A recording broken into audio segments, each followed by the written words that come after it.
ada musuh utama kita kalau kita main game tuh, ada boss villain kita sebagai artis, itu namanya the comfort zone atau zona nyaman. Ini sebuah zona yang membuat kita udahlah gini-gini aja lah udah hidup gua gitu. Animate ya udahlah gitu aja, yang animate modeling juga ya udahlah gitu-gitu aja, yang penting gue terima gaji segala macam. Buat gue pribadi ini adalah attitude yang suicidal, ngebunuh karir lo sendiri. Karena pastinya dengan teknologi yang lebih advance, informasi yang lebih masif, younger generation will keep up with you. Gimana Neil? Pengalaman pribadi aja lah Mas, karena ini relatable. Jadi ya setelah ya mungkin setahun juga kerja tuh kayak udah mulai oke lah, udah enak nih gue, skill gue udah lumayan lah, gue di kantor nih gue udah aman lah, ya udah. Jadi setiap kalau ada kerjaan nih kerja aja, pulang main, besoknya datang kerja lagi, pulang main game lagi gitu kan, gitu terus berbulan-bulan gitu, sampai ada junior yang masuk skillnya jauh lebih bagus dari kita. Wah itulah disitulah baru sadar gitu ya, waduh mesti hati-hati nih. Kadang memang perlu ya Mas, kayak apa event-event kayak gitu ya yang menyadarkan kita bahwa comfort zone tuh nggak pernah bagus gitu loh. Terlepas dari apakah lu aman di kantor atau enggak gitu, kita sebagai artis masa sih nggak mau untuk maju gitu kan. Cuma mau kerja aja, apa yang kita kerjain itu ya apa yang kita disuruh gitu kita kerjain. Di luar itu kita nggak mau lagi. Apa nilainya gitu jadi artis kan. Oke, makanya aku mulai sadar gitu semakin kesini. Nggak selamanya kerjaan kantor tuh bisa improve kita secara skill kan, secara hard skill. Mau nggak mau kita harus tetap belajar, satu, kedua latihan juga gitu kan. Yang memang ya makan waktu dan makan tenaga juga ya, mungkin pulang kerja kita harus belajar baca buku animasi lah atau liatin shot-shot yang bagus-bagus gitu, atau mungkin kita latihan animate, balik lagi ke basic, ke bouncing ball gitu. Kalau kita punya kemauan untuk keluar dari zona nyaman, untuk kita latihan, mau belajar gitu ya, hasilnya akan sebanding menurutku.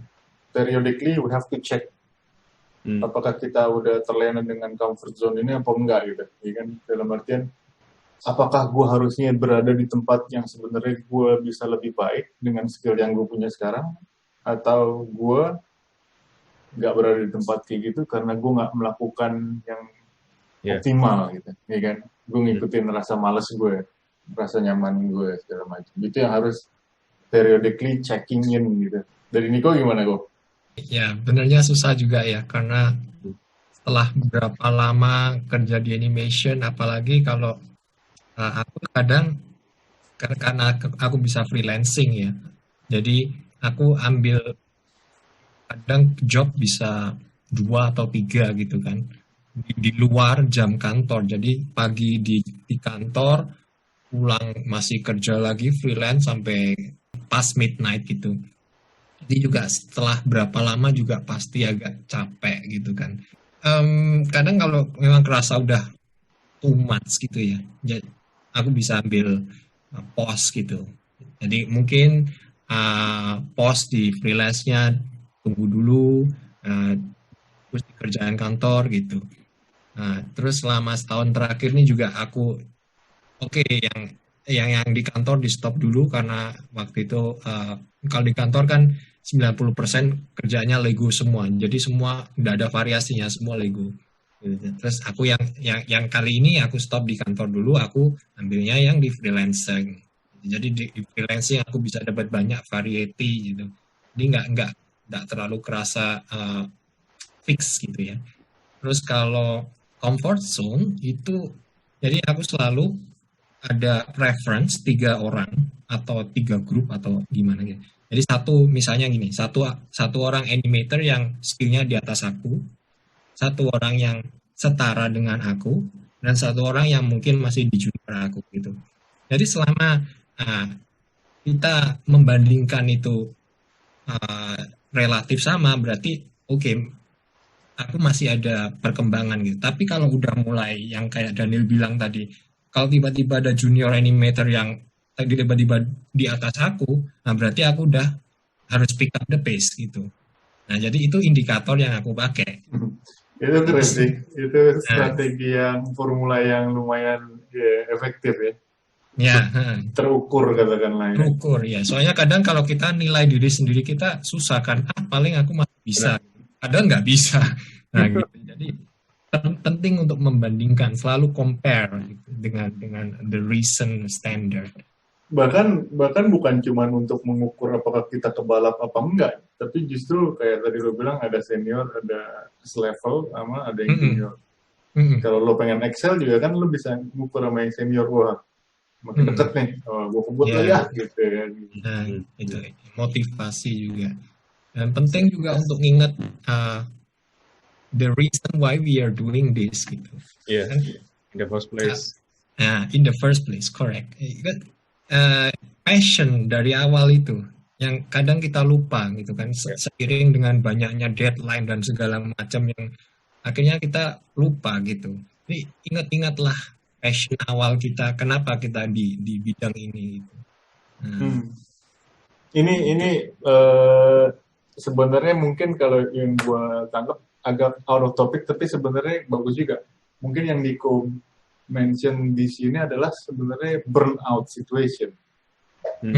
Ya kan, lebih kayak wah gila deadline nggak habis-habis, proyek 1 kelar, masuk proyek 2, deadline lagi, begadang lagi segala macam. It can literally burn you out gitu.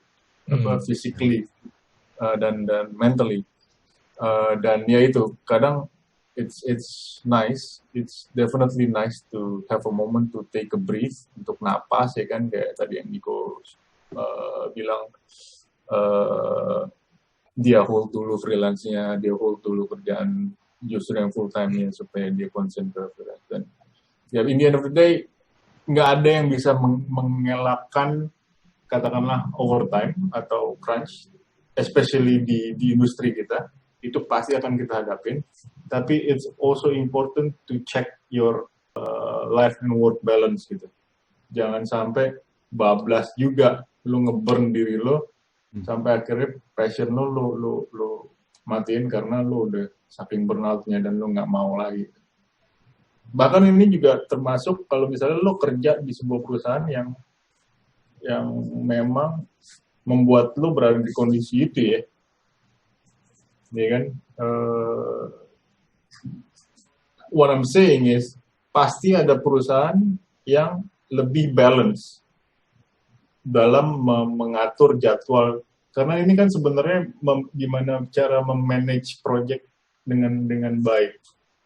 Kalau misalnya project manajemennya dilakukan secara baik, seperti halnya yang terjadi di studio-studio besar, itu lebih bisa terencana gitu. Kapan dia harus overtime, kapan dia lebih longgar, dan kapan lebih santai misalnya. Itu akan balance. Nggak terus-terusan crunching. Kalau misalnya lo ada menemukan diri lo stuck di situasi itu, ambil napas, ya kan, lihat this is too much, you gotta admit it, lo harus ngaku ini this is too much, lo harus cari something yang lebih suit my pace, katakan. Pasti ada kalau lo mau nyari. Kalau lo mau networking, kayak tadi yang semua kita udah bahas, proaktif segala macam, pasti ada jalannya. Nah, jadi kita mengcover tadi comfort zone nama sekalian burnout situation.